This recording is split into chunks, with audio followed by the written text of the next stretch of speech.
Hello everyone, let's start the video. Take the front section and tie it with the rubber band. Now make another section of it and tie it properly and nicely, and then make 3 of it. Now start braiding the remaining hairs with the help of your hand and then secure it, and it's done.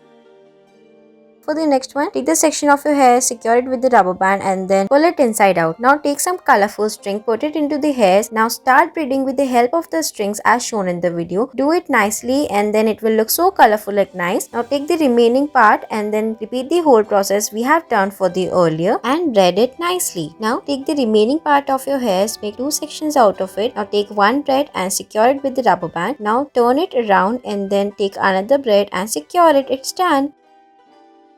For the next one, make a ponytail and start rolling it from the bottom with the help of a bun maker. Now secure it properly and nicely on the top and cover it with the hairs. Now put some accessories and it's all done.